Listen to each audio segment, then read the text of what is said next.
Baik, assalamualaikum warahmatullahi wabarakatuh. Selamat pagi anak-anak. Berjumpa kembali dengan Pak Sarmono, pendidikan agama Islam. Jadi sebelum kita belajar, mari sama-sama kita membaca doa terlebih dahulu. Kita doa dimulai. Selesai. Baik anak-anak, materi kita pada pagi hari ini yaitu mengutamakan kejujuran dan menegakkan keadilan. Apa itu jujur? Jujur adalah berkata apa adanya dan sesuai dengan kenyataan. Setiap orang mendambakan keluarga harmonis dan penuh ketentraman. Kehidupan keluarga akan harmonis jika masing-masing anggota keluarga saling menghargai dan berperilaku jujur. Orang tua berkata jujur kepada anak-anaknya, demikian pula anak berkata jujur kepada orang tuanya.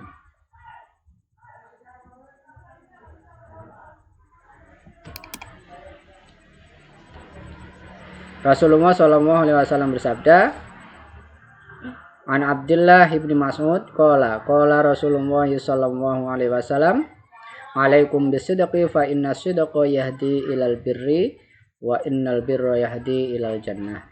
Rawahu at-Tirmidzi. Hendaklah kalian bersikap jujur, karena kejujuran itu akan membawa pada kebaikan, sedangkan kebaikan akan membawa kepada surga.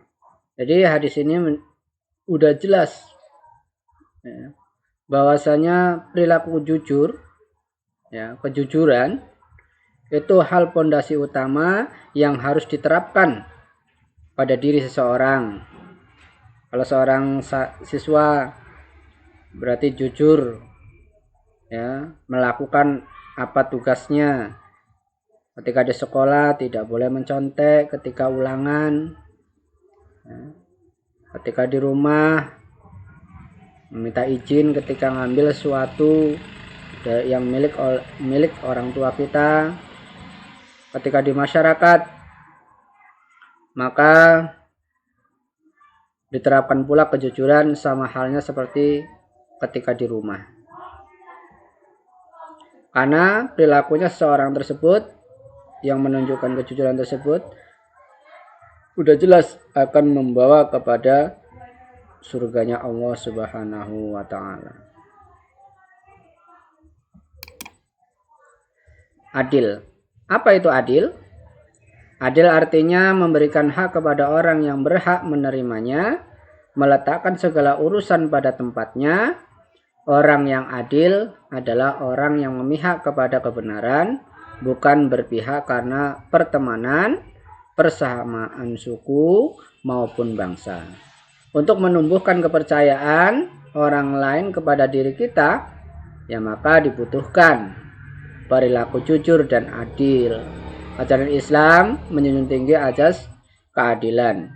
Karena dengan adanya keadilan, ya, Islam akan jaya, generasi-generasi penerus yang tangguh, ya, karena berpihak kepada kebenaran daripada di situ berpihak dari keburukan.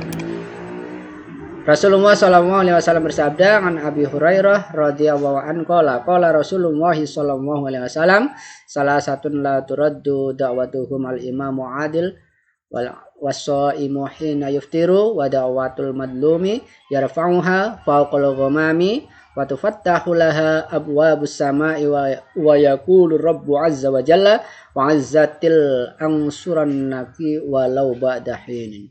Dari Abu Hurairah berkata, Rasulullah SAW bersabda, ada 3 orang yang doanya tidak ditolak. Yang pertama, al-imam atau seorang pemimpin yang adil, seorang pemimpin yang didambakan oleh rakyatnya, seorang pemimpin yang didambakan oleh bawahannya. Yang keduanya, orang yang berpuasa sewaktu ia berbuka. Dari waktu seorang tersebut berpuasa Ya, jelas otomatis doa tersebut tidak terhalang. Kemudian yang ketiga, doa dari orang yang teraniaya. Yaitu doa itu dinaikkan oleh Allah menembus awan dan dibukakan baginya pintu-pintu langit serta firman Allah kepadanya, demi kemuliaanku aku akan menolongmu walau di belakang nanti. Jadi udah jelas dari hadis ini, seorang yang berperilaku adil, ya, ketika dia menjadi seorang pemimpin, ya, maka tindakan yang harus dilakukan adalah menegakkan daripada keadilan, menghilangkan daripada keburukan yang ada.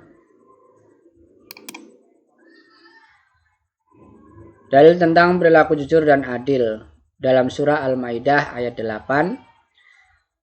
Mari kita sama-sama membaca. A'udzubillahi minasyaitonirrajim. Bismillahirrahmanirrahim.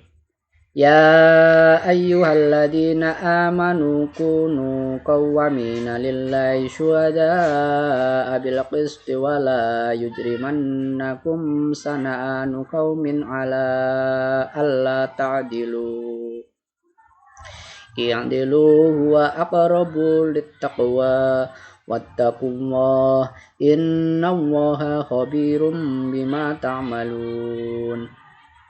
Artinya, hai orang-orang yang beriman, hendaklah kamu jadi orang-orang yang selalu menegakkan kebenaran karena Allah menjadi saksi dengan adil, dan jangan sekali-kali kebencianmu terhadap sesuatu kaum mendorong kamu untuk berlaku tidak adil.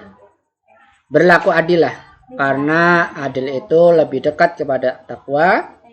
Dan bertakwalah kepada Allah, sesungguhnya Allah Maha mengetahui apa yang kamu kerjakan. Kemudian penerapan perilaku jujur. Penerapan perilaku jujur di sini ada 3 tempat. Yang pertama, ketika di rumah. Penerapan jujur dan adil ketika di rumah. Jujur dan adil ketika di sekolah. Perilaku jujur dan adil ketika di masyarakat.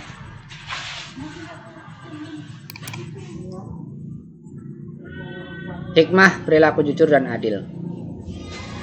Ada beberapa hikmah daripada perilaku jujur dan adil. Yang pertama yaitu mendapatkan pahala dan kemuliaan dari Allah Subhanahu wa taala. Orang berlaku jujur dan adil maka akan dimuliakan oleh Allah Subhanahu wa taala. Mendapatkan ketenangan hati karena banyak berbohong akan membuat seseorang was-was. Orang yang berperilaku bohong, tidak jujur dan tidak adil, maka akan timbul was-was pada diri seseorang tersebut. Kemudian yang ketiga, mendapatkan kepercayaan dari orang lain. Orang yang berperilaku jujur dan adil, maka orang tersebut gampang dipercaya oleh orang lain. Ya. Kemudian yang keempat, mewujudkan kondisi yang harmonis baik di rumah, sekolah maupun di masyarakat. Ya. Kerukunan. Yang kelima, menciptakan kerukunan, kesatuan dan persatuan. Ciptakan, ya, menjalin suatu kerukunan di dalam negara ini, negara yang kesatuan dan persatuan. Maka di dalamnya itu bermacam-macam corak, ya, agama yang dianut. Maka di situ kita diharapkan untuk dapat menciptakan daripada kerukunan tersebut. Yang keenam, menjadi pemimpin yang teladan serta pengayom bagi orang lain. Sudah paham anak-anak semuanya ya? Baik, kalau sudah paham, mungkin materi sampai sekian dulu. Kita sambung di pertemuan yang akan datang. Bapak akhiri. Assalamualaikum warahmatullahi wabarakatuh.